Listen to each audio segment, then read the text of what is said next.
Welcome everyone to the fall of the Storytellers Big Show.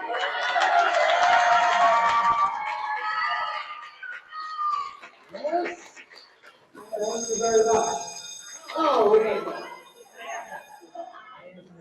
All right, everyone. For the past 7 weeks, we've had 10 wonderful students writing with 5 mentors to create original stories with original characters, getting ready right now to be performed for you.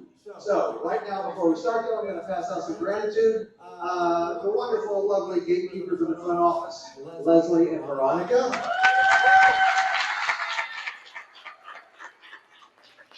And your teachers, Dominic and Danielle, Tiffany Torres,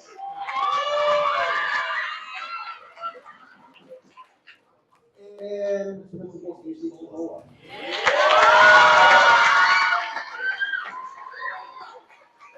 Very good. And I want to give a shout out to our video back here from Banks Family Tech. That is Cameron back here.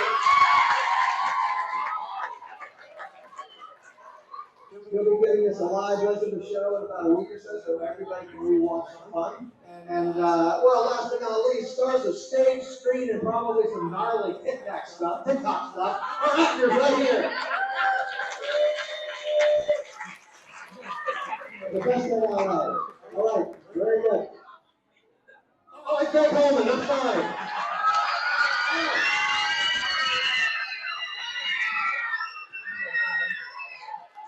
Wow, I make a mistake on that one. Very good. All right, well, I'm going to start bringing in these writers so we can get the show started. First off, we have Morgan.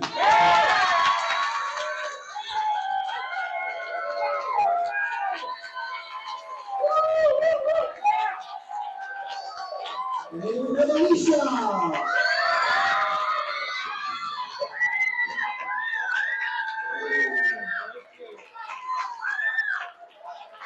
And then we have Nova.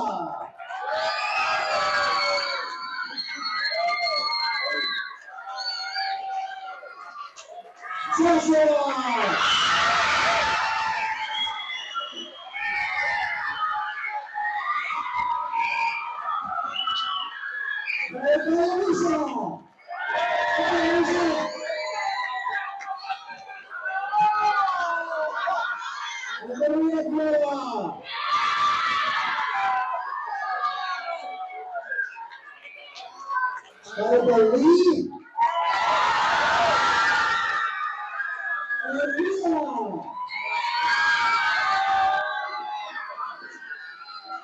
And last but not least, we have Kai.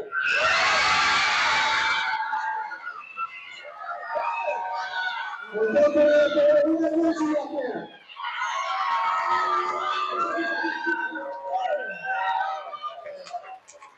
All right, very good. We're going to start in just a moment. Let's bring up story number 1. Let's bring up story number 1. We are ready.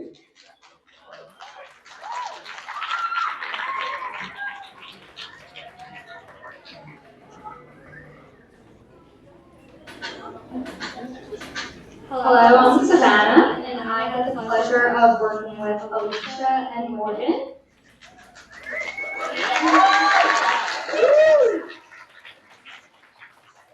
We wrote a story called An Unexpected Trip. Now, Morgan, what was your favorite part of the story?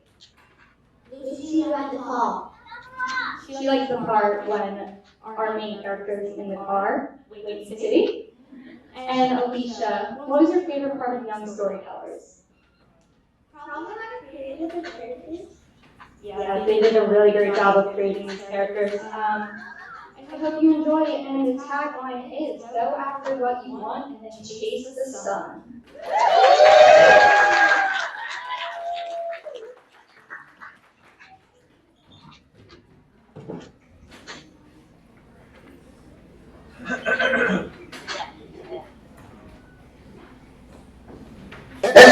Exterior, Dark Mountain Town, sunset. Polly, a 20-year-old, reserved and quirky girl, lays on the grass with her dog, Autumn, and cat, Ruby. The sun goes down and Polly sighs.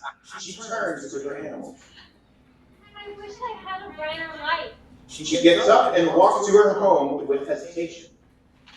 Interior, Polly's house. Polly opens the creaking wooden door with Ruby on her shoulder and Autumn in her arms. Her mom, Maria, strict, gives Polly a dirty look.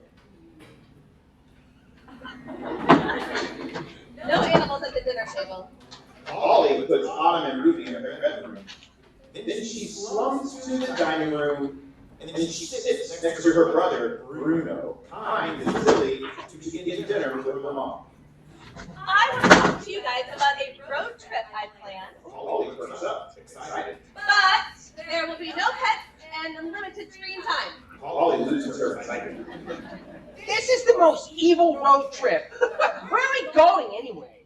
We're going to northern Canada. Why don't we go south or west? Because there is a really nice college there I want you to check out. Polly gets up from the dinner table and storms to her room. Interior, Bruno's bedroom later that night. Bruno is snoring. Polly wakes him up. He screams.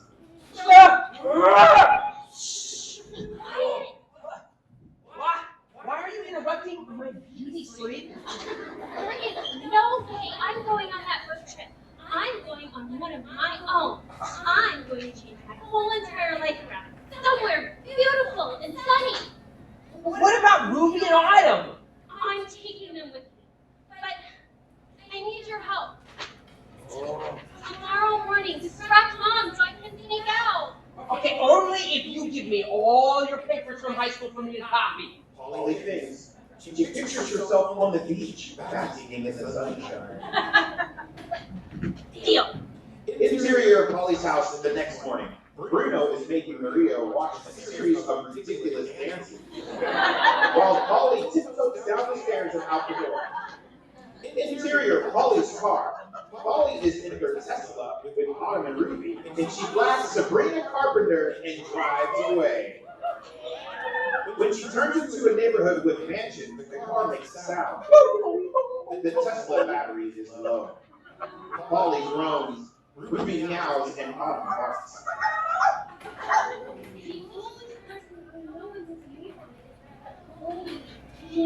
The Tesla reads a text message. Mom is only 5 minutes from finding you, and she said my really good dancing was awful. Polly takes a deep breath.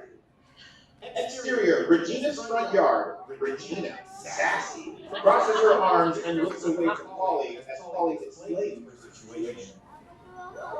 So, can you help me? Regina taps her finger against her face. Yeah, sure, whatever. Let's play. Interior, yacht on the Atlantic Ocean. Polly, Autumn, and Ruby follow Regina into a light-themed yacht. There's a hot tub, gold couches, and 7 rooms. When they're halfway to Florida, they go to the top of the yacht to look at sea creatures. Look! There's a shark!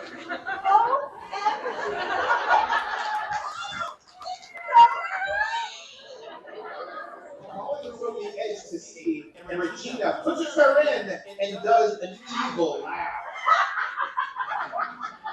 Exterior Atlantic Ocean. Polly struggles to swim. Autumn and Ruby jump in after her, but a wave kicks them. A shark approaches Polly, Autumn, and Ruby. Polly screams. Suddenly, Maria pulls in a speedboat with 7 turbo engines. Maria helps Polly and the animals into the speedboat and drives to land. Regina throws a tantrum on her yacht. Exterior train station. Maria leads Polly, Autumn, and Ruby to the train station. Have you been following me this whole time? Yes. And good thing I did, or you could have drowned. Mom, I could have tried to handle it myself. And now we're going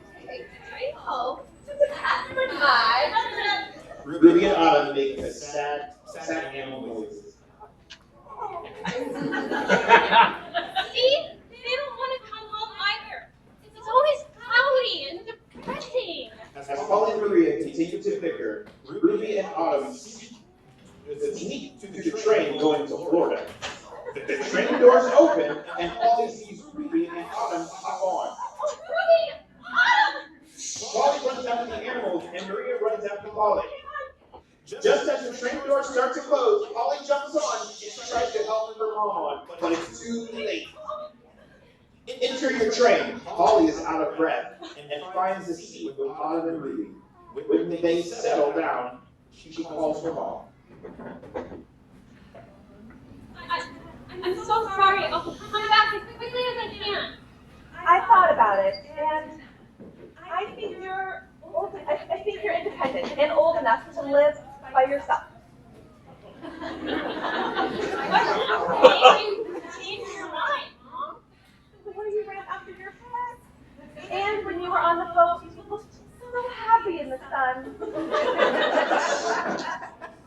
Thank you so much, Mom. I love you.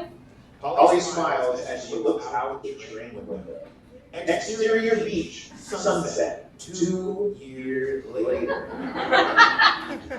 Polly is on the beach watching the sunset with Ruby and Autumn. She's wearing her bakery work uniform. Her phone rings. Maria and Bruno are FaceTiming her. Polly looks surprised. Hi, Polly. How have you been? I have a surprise for you. What is it? We're coming to visit! And I'm going to show you all my new dances. Polly laughs. Autumn barks happily, and Ruby yells. The end.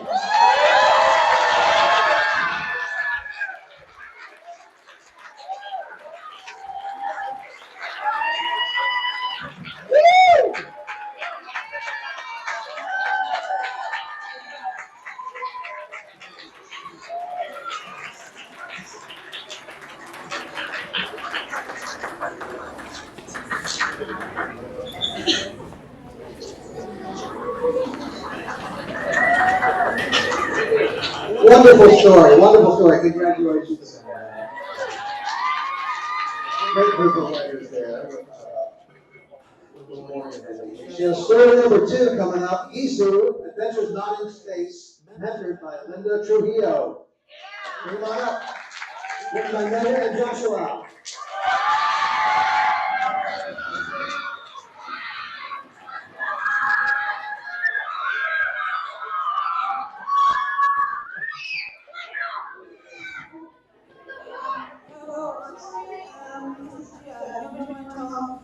Everybody what the story's about and how we came up with the inspiration. I don't like to remember what it's about yet. But the inspiration is that one day I wrote this character named Gisu. Unfortunately, my sketch is not with me today. Kind of broke. But if anybody wants to see the drawing, I'll probably have some time soon. But yeah, I came up with this character, and I wanted to consider something like a D&D game, but I had nothing to do before, and then I got picked for this, so I just thought this would be the place to do it. And Joshua, tell everybody what your thoughts about being in Storytellers is.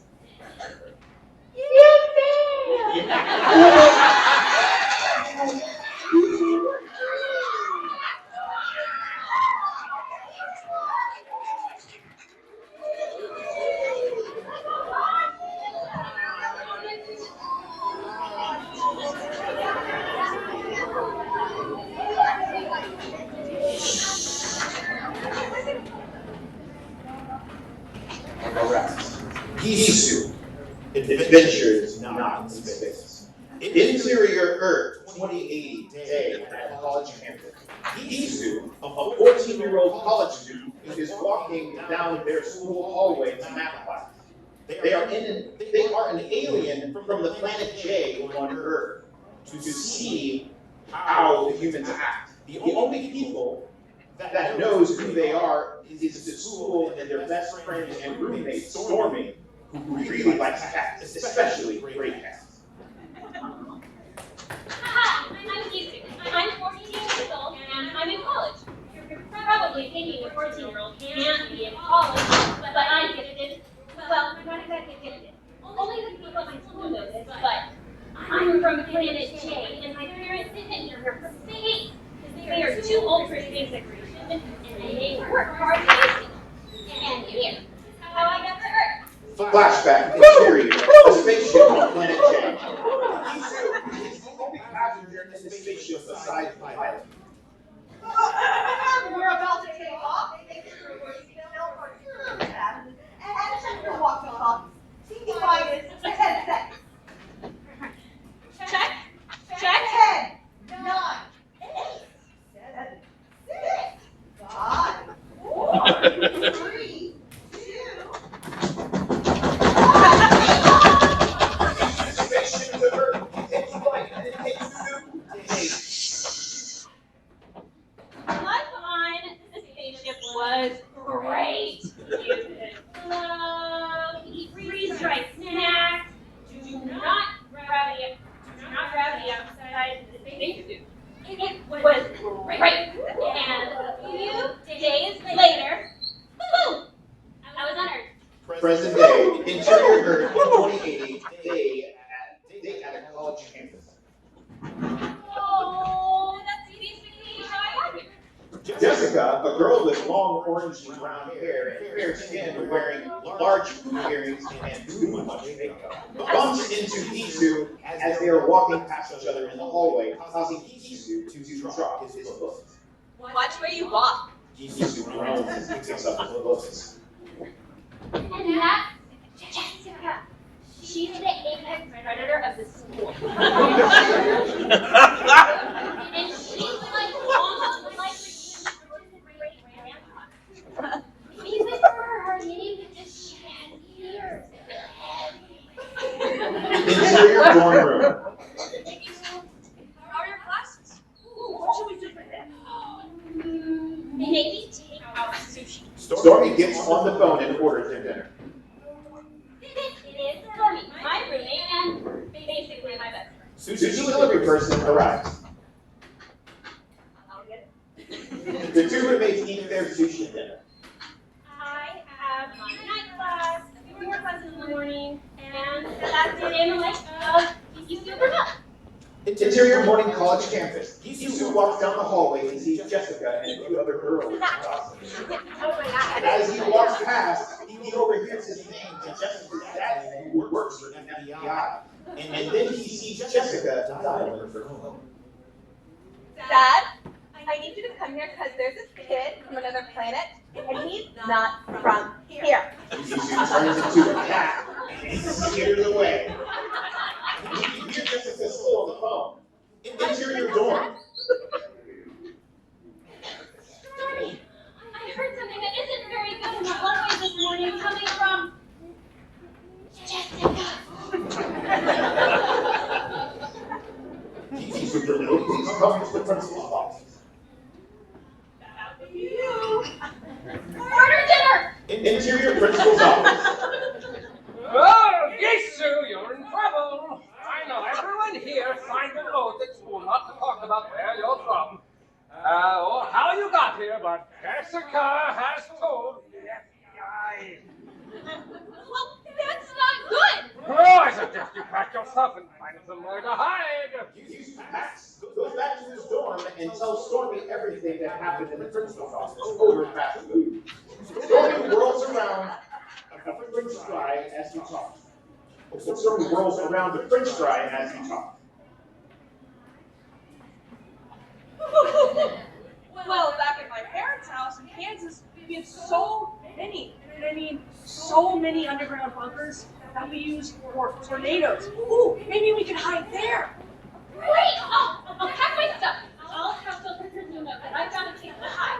Hisu begins packing his belongings. Afterwards, he goes to the principal's office and tells him that he found a safe spot.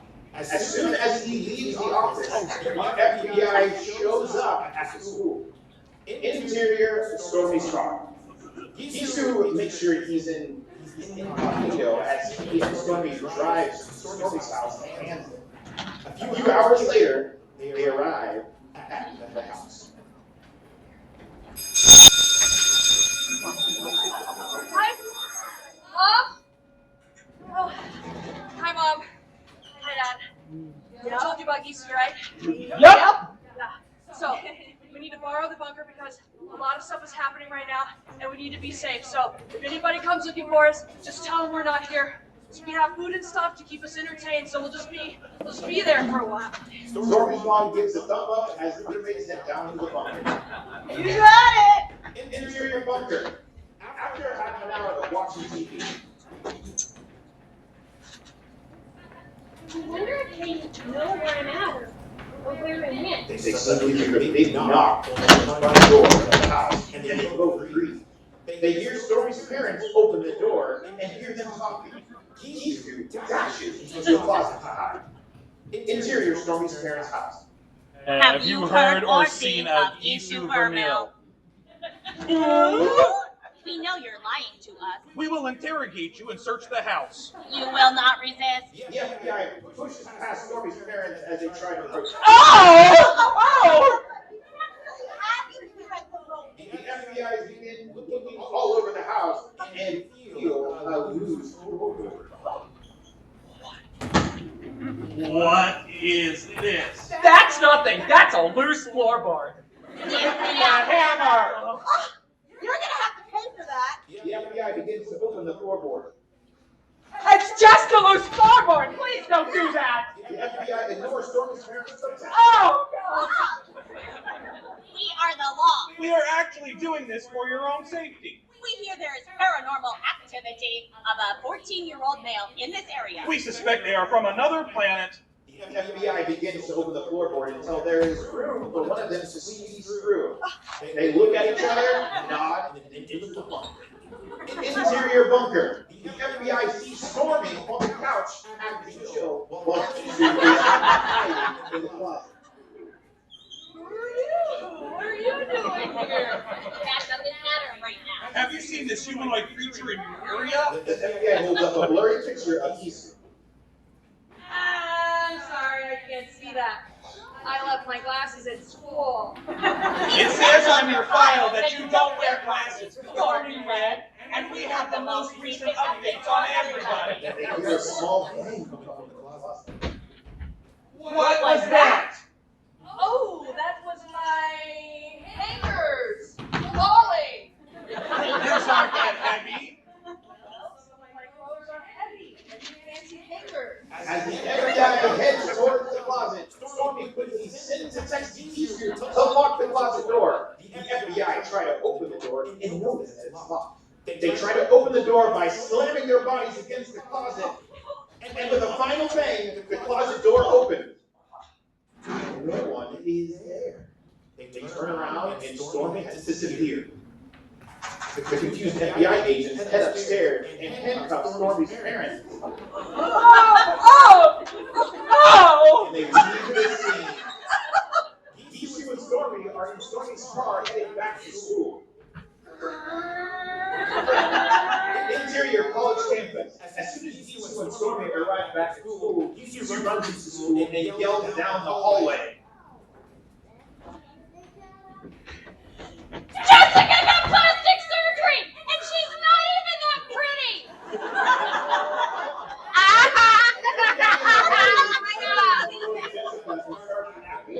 Jessica looks around embarrassed and runs away. Kisu and Stormy run towards the principal's office and bust open the door.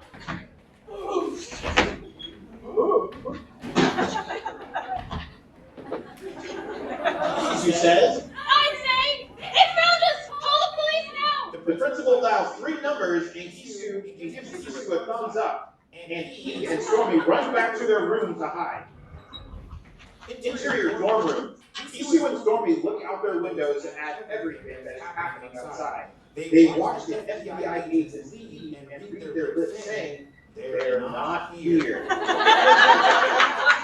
They both let out a sigh of relief. Glad that's over. Whew, I had crazier things happen on my home planet. Interior college campus. 1 year later, Kisu is walking down the hallway.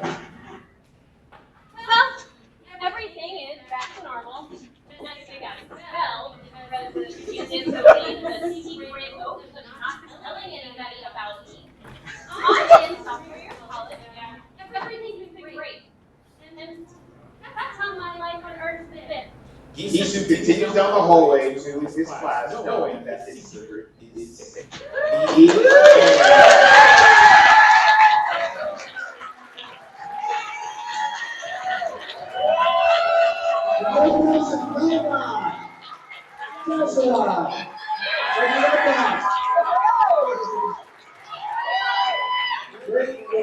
The Now, next up, we have Louisa Robinson and Mel Salazar, mentored by Howe.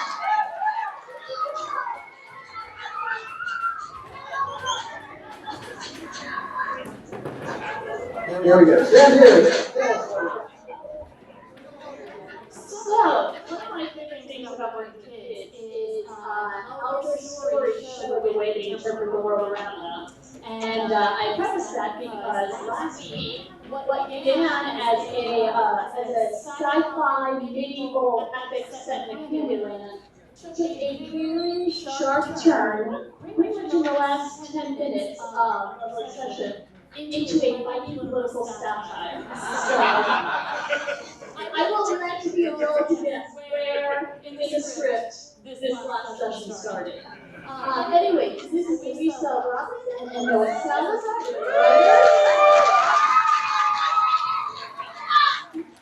Lisa, tell me how you guys came up with this story.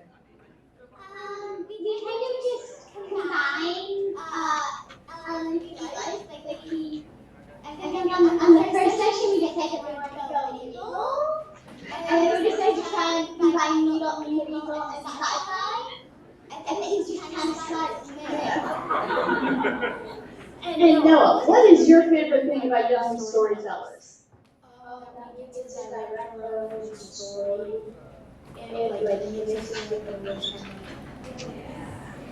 So, without further ado, this is the chosen one, where you can't fight fate, but you can fight a king.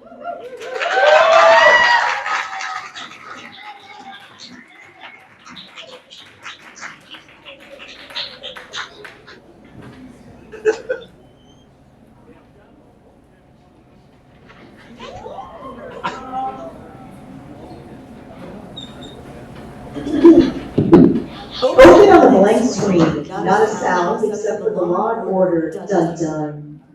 Dun dun.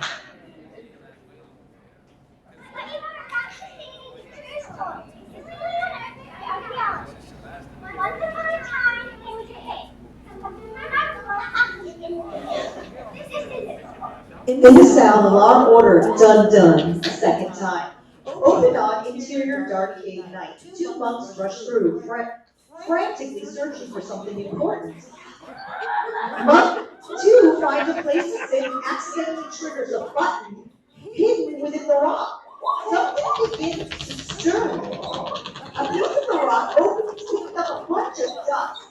Hanging torches descend from the ceiling, the dust clears, and a book stand is revealed with a thick leather-bound book on it. The monk slowly approaches the book. Monk 1 dusts off the cover, revealing the title, The Chosen One. They open the book and begin to read. On this day, November 14th, 1424, child shall be born. He will challenge the king and prevail as the great leader of all time. November 14th is today. You must never find out at all. The monk rushes to bury the book.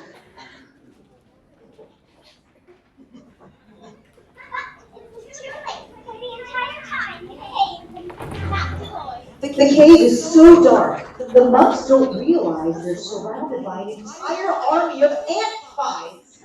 They crawl out unmasked and closing tighter and tighter. There is no escape. Monk 1 steps back, trying to cover the half-buried book with his robe, but the book is already covered by ants. Interior castle nights. The king lounges lazily at his throne. His leg hangs off the arm. He's entitled, unamused, and bored out of his mind. Clearly a ruler with no interest in governing. The princess stands by him, holding her newborn baby. The ants bring the monk forward. Monk 1 is holding the book.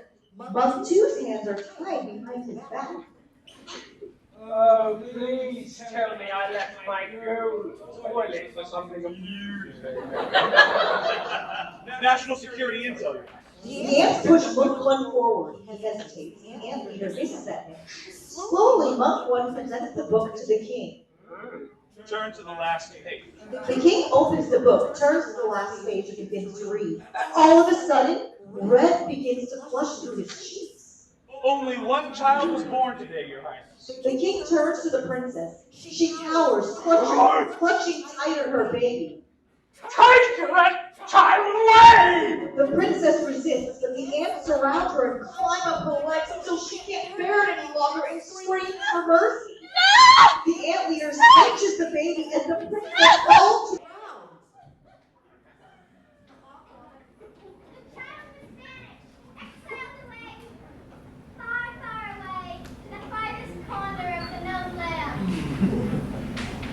The king settles back into the throne. The princess, still on the ground, sobs heavily, but the king is too smug and pleased with himself to care.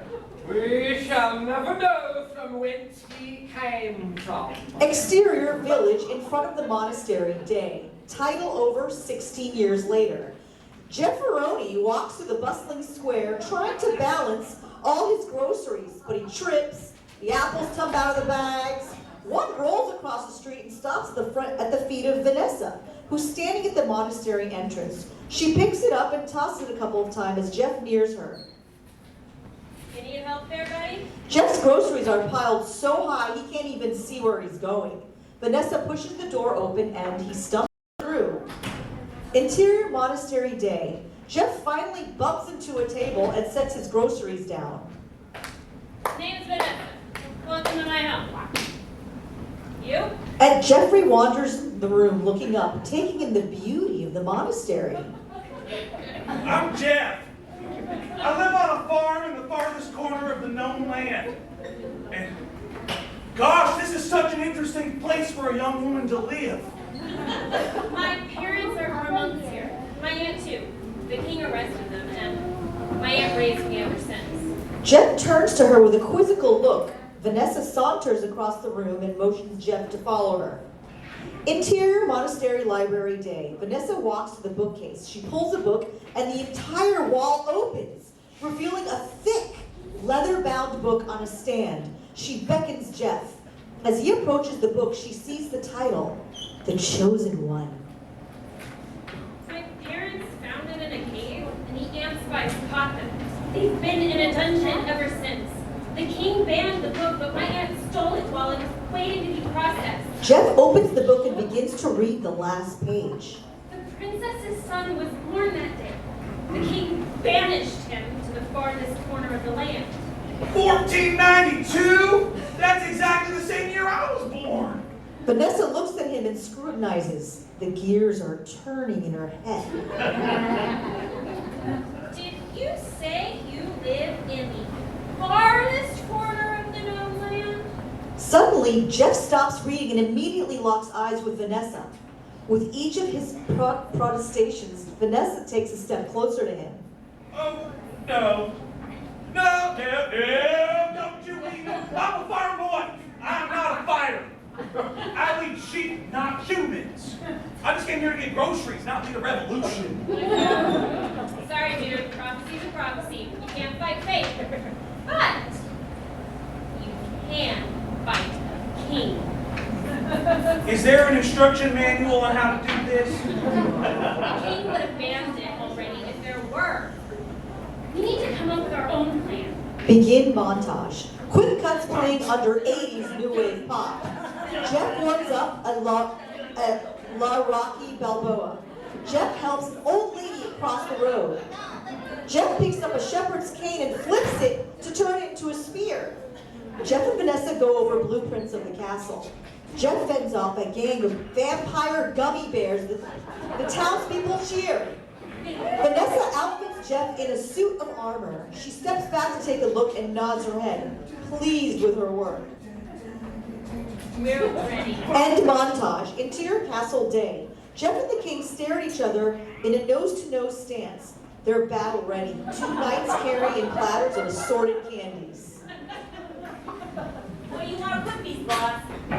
Not boss! Highness! Just tell me like you want them. The king quickly jerks his head in the direction of a long table. A dramatic medieval choir sings as the knight set the platters.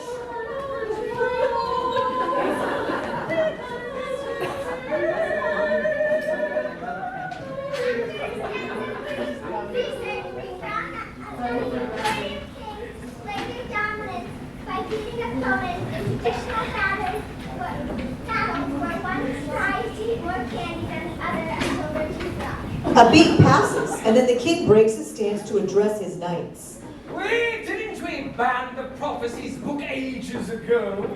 Just because it's banned doesn't mean it's gone. You can ban a book, Your Highness, but you can't erase it from existence. Grandfather. The king goes back into his nose-to-nose stance with Jeff.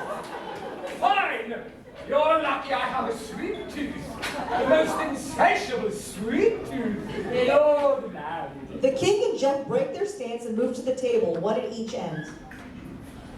Many come to challenge my throne, and all have lost. Will you prevail in this battle to a fate worse than death? Cavities! Soprano in the choir sings a high C, and the king and Jeff begin stuffing their faces with candy.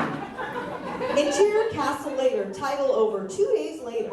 The king and Jeff are still devouring all the candy in front of them. Finally, the king gives up. Guards! Take him to the dungeon! Jeff Peroni looks up from his platter, completely stunned. Well, you just stop! I win fair and square! I own the square! My boy, don't you know the basic rule of kingdom governance? No one notices Vanessa creeping up behind him, holding the prophecies book. He who holds the crown makes the... Oh! Vanessa pounces. She knocks the king on the head with the book. Oh. Vanessa? Sorry, dudes, a prophecy's a prophecy. The king falls. The crowd pops off his head and rolls over to Jeff's feet. The medieval choir sings as Jeff bends down, picks up the crown, and raises it above his head. Then suddenly he drops it, and the singing stops abruptly. Jeff fumbles to the ground to grab the crown. The choir sings as he picks it up again, raises it high, and sets it on his head. Everyone turns to the king. So, answer to him now? You answer to yourselves. I don't want to be your king. Your ruler should be chosen by you. Yes, in a slightly morally corrupt voting system where everybody's vote is supposed to be equal, but really your vote means more if you live in a small, unpopulated area. So the candidates can't just target highly populated areas and have to spread their advertising across the land. But it is true to think that my vote means less because I live in a city because of a farm 800 miles away. Uncomfortable silence. You can hear a pin drop. Seriously, nobody wants to react. Jeff awkwardly takes off his crown. A choir member whistles a light tune. Want to run for office? I'll do it. I got nothing better to do these days. What if I want to run? Then we'll have an election. Okay, what's your card? Donkey? No. Does it really matter? Oh, this is too much thinking. I'm going to go home. Night 2 begins to walk off. Don't go! And this, children, is history's first. It's how history's first democracy was born. And they all live happily ever after. Night 2 stops just short of exiting. What? Oh my God. I can finally see my kids again. And we'll never know that we parents are still in the dust. The end.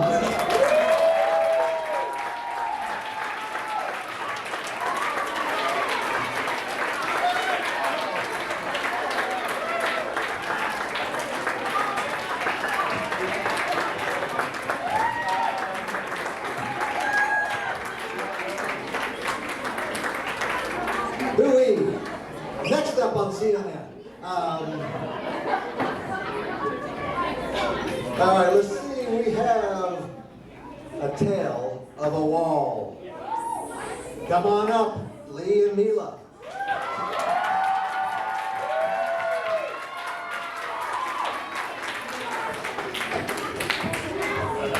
Taylor, there we go. Hello. All right, I have the pleasure of mentoring my first Young Storytellers session, Lee and Mila. Yeah, clap it up. All right, so Lee, what has been your favorite part about Young Storytellers? Either the world building or the mentors. The mentors have built this. All right, Mila, how did you come up with the story? Well, I just wanted fantasy. We made up the characters, and together we made up, like, a wall. We just made up a wall. We made up a villain. We made up best friends, and boom, a story of a wall.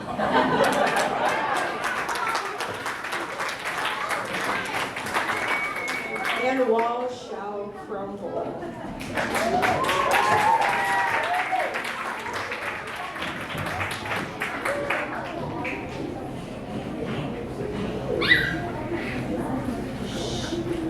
Interior, Barry's room, night, Fairy City. Barry, 15 years old, a fairy.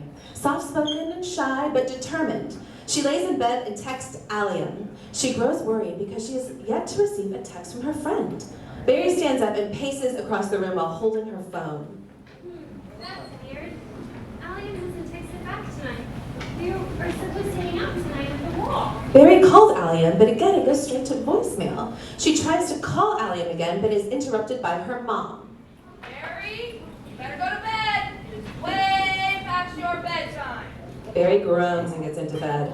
Interior, Barry's kitchen, day. I made plans with a friend last night and I'm staying with him the whole weekend. Goodbye, bye. Wait, you don't have any luggage. Barry rushes out the door.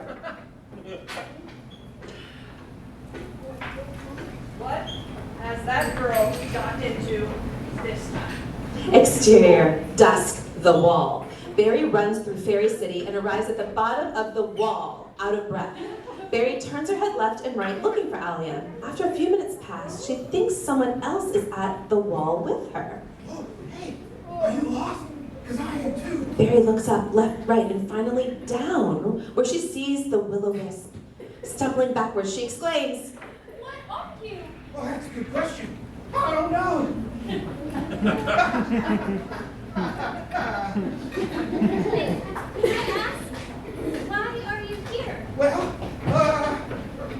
why are you on fire? well, I didn't realize that I was on fire. Well, I don't know why I'm here. Barry thinks for a moment. Do you want to come with me? Because I'm also lost. Or I guess I'm looking for my friend who's lost. Oh, okay. Barry starts to climb the wall, struggling but making good time. Will-o-wisp attempts to help, but is an inconvenience. Is this helping? You can lower your arms like you're friendly or Oh, okay. Barry and the will-o-wisp arrive at the top of the wall. Barry is relieved that the trek is over. She takes in the sight, looking around at the fairy and witch cities below. The mistress, the evil witch who rules the two cities, appears out of thin air and stands right in front of Barry. A fairy on the wall? How did you get up here, silly? Are you the mistress that I've been hearing about? Potentially.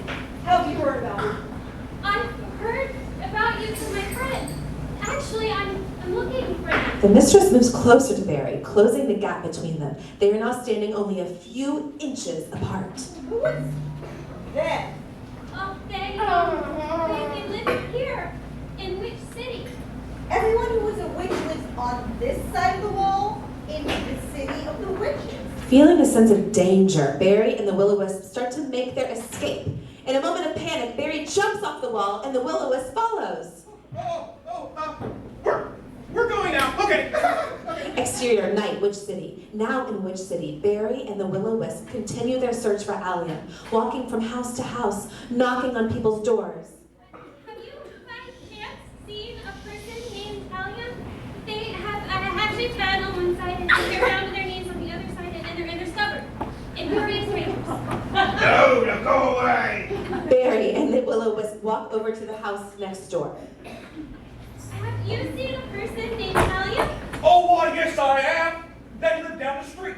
Barry and the Will-O-Wisp briskly walk over to Allium's house. To their surprise, all of the lights are on in Allium's home. They walk up to the front door, noticing that it is unlocked. They enter the home. Interior, night, Allium's home.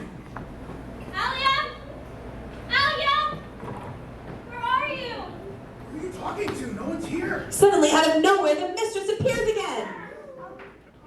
Well, that's not entirely accurate. I'm here, silly. What are you doing here? I was just joining Allium for dinner. Well, Allium doesn't eat dinner with evil witches. I know you're lying. Tell me where they are. Well, if you want them back, let's make it. If you can get past me and make it to the top of the wall, you can have your friend back, and the wall will be destroyed, reconnecting you with your friend for the rest of eternity. Question. So what will happen if Barry loses? I keep the wall up and Barry and Allie never speak again. Is that good with you? That is not good. But yes. Okay, you have a deal. And then next time, Will-O-Wisp, answer. Exterior, night. Which city? Barry and the Will-O-Wisp race to the wall. They have managed to escape the mistress. Out of breath, they begin to climb the wall. Finally arriving at the top of the wall, they begin to celebrate their triumph. Exterior, night, the wall. Yes, we did it. Victory, can you believe it? Interrupting Barry, the mistress suddenly appears. So, actually, I'm changing the rules. Let's have a race and decide your fate.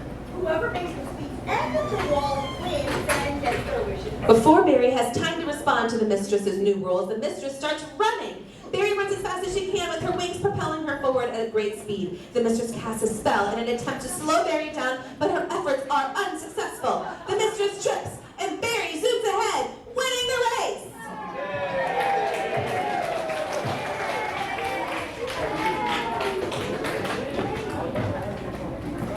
Barry says, Yes, I have won, mistress. Get back out and demolish the wall. Well, a deal's a deal. Now, what's my fate? You shall never step foot in either city, fairy or witch. We will meet again, Barry. We will meet again. the mistress vanishes into a cloud of smoke. In her place, Allium appears. What the? Oh my God! Allium, why haven't you responded to me in days? Well, my phone died. I tried to visit you at our meeting spot. The wall begins to crumble and fall apart. Barry, Allium, and the Will-O-Wisp walk away from the dust in slow motion. They turn around and look at what they have done. Well, I've completed my mission.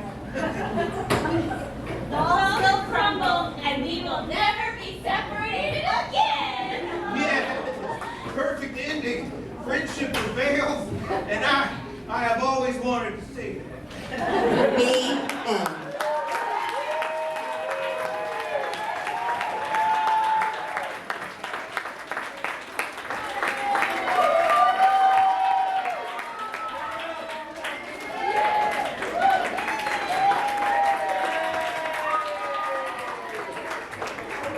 All right, wonderful story once again. And for the closer, we have Purple Smarties, written by Archie Green and Kai Gage. Written by Emily Popper. It has been an honor and a pleasure to work with these two. The first thing they said to me is, we want our story to be 100% factual, historically accurate, and completely true. So just a couple of quick questions before we go. I'm going to start with you, Archie. What was your favorite part of Young Storytellers and why? I liked writing the story because I thought it was fun. And Kai, can you tell me what was your inspiration for this story? My inspiration was young Sheldon, the lovely Sheldon. Because he's smart, right? Nice. Who was your favorite character in the script and why? I liked Jake 1.1 and 1.0 because I thought they were funny. Accurate, completely historically factual. Okay, last thing, if you were talking to another kid, what would you say to them about Young Storytellers? Say they should do it because you can bond towards bonded students that you haven't met before and stuff like that. Woo! We hope you enjoy Purple Smarties like Jupiter, but stupider.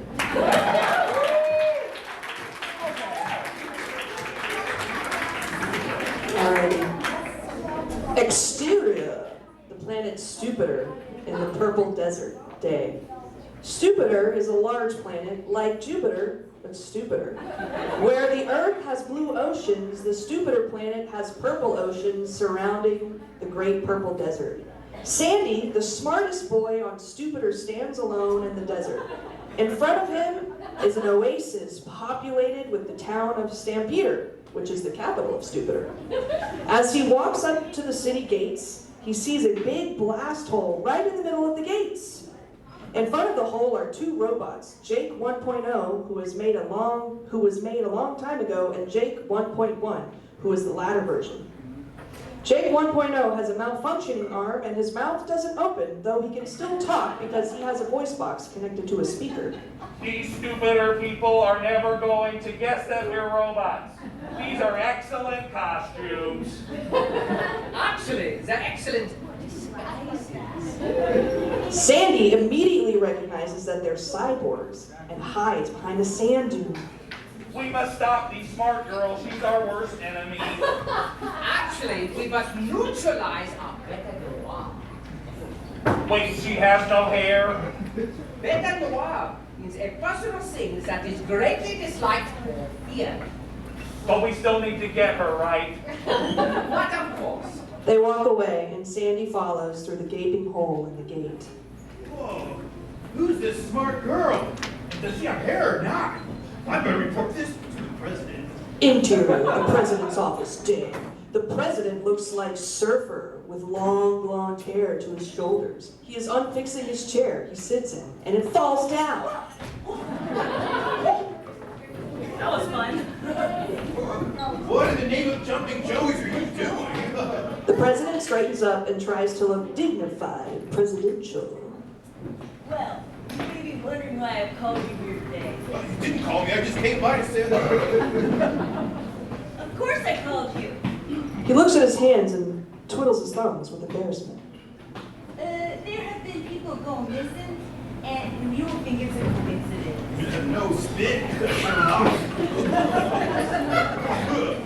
I want you to investigate with your new partner, Sydney. You're both two people who I can't understand. You mean we're both smart? Sydney sweeps in a cloak. She takes down the hood to reveal long, beautiful hair that curls up at the bottom. Sydney! You may be wondering why I've called you here today. You didn't call me. You just came by to say hello. So she does have hair. No, it doesn't matter, Okay. I don't understand either one of you, so I've decided to make you partners. I'm the smartest girl on Stupider. I don't need a partner. Wait, so you're the smartest girl? You're partners! Now, get out of my office so I can fix my chair and work together or I'm revoking your spy licenses. Okay, but what am I doing? Your partner Sandy will fill you in. The president looks at his chair. Continuous hallway. Well, I have information. I overheard two cyborgs talking about you. That's why I thought you didn't have the hair. What? No, just let me explain and we can make a plan. Cut to exterior purple desert night. Sydney and Sandy appear lost as they trudge through the desert in the dark. It's really dark out here. How can we see missing people if we can't see them? My hair has magic powers, and I can make it glow in the dark. Really? That's pretty cool. Sydney does an elaborate move while reaching into her backpack, then produces a flashlight and points it at her head. Get it to glow. Oh, a flashlight. That's real impressive. Exterior purple desert night. Two other cyborgs, Pete and Repeat, are hiding behind some desert rocks, waiting to kidnap Sandy. They leap out from behind the rocks to surprise them. Each of them grabs Sandy's arm so he can't escape. Yeah, even with a flashlight, girl can't save you now. But she is kind of cool. Yeah, you think she'd do well with me? No. Exterior purple desert night continued. Sydney suddenly comes out of the darkness and surprises them. Not so fast! Let him go, or I will retaliate! Sandy, when I give you the secret signal, take off! That's not a secret signal. I mean, we're standing right here. Just then, Sydney aims her flashlight at Pete, trying to blind him. It's all right, I can't see anything! Wait, why did you kidnap me? We're just trying to find the lost people from Planet Stupider like the president asked. The two Petes look at each other and nod. We're from Earth. They sent us to Planet Stupider to kidnap the smart people so it wouldn't be, well... Stupid! We're both stupid. Just then, Jake 1.0 and Jake 1.1 arrive, stiffly walking in like robots. What's going on here? Didn't you capture them like I ordered? The two Petes look at each other and nod, their heads no. We have to confess to them we're stupid. Repeat nods in agreement and shrugs, picks his nose in a cyborg kind of way. Yeah, like, really stupid. Because if we get rid of all of the smart people on Planet Stupider, we will become the smartest! Sort of. All of a sudden, Sydney reaches into her backpack and pulls out a mini catapult, launching tiny squirrel bombs toward Earth. They make a huge Earth-size explosion, making the Earth smell like fresh roasted peanuts from Costco. The bombs attract the squirrels and they eat way too much and destroy the Earth, but it smelled good. Everyone stares in awe at the planet as it dissolves into the universe like fresh-smelling peanuts from Costco. All of a sudden, cyborgs disappear into the planet, into the purple desert, and Sandy and Sydney remain. They're really not stupid, you know. They're cyborgs. They can only do what they're programmed to do. It just requires learning some new programs. That's right! No one should sell themselves short just because they look different or think they don't know something. They can always learn something new or ask for some help from someone else, right? Right. Wow, Cindy, you're so great.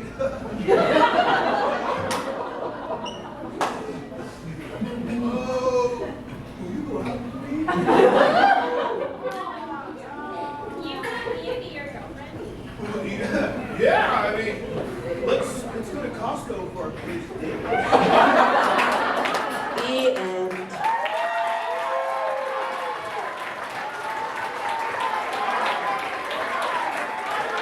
Fantastic. Let's give our actors a hand real quick.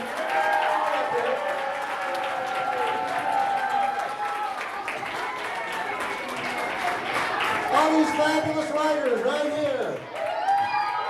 Standing in their pocket.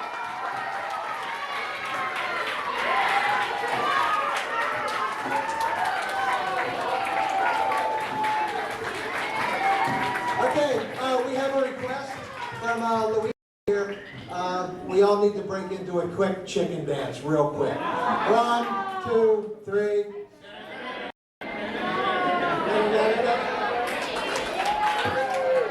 Okay, cool. All right, very good. Thank you very much for coming, everyone.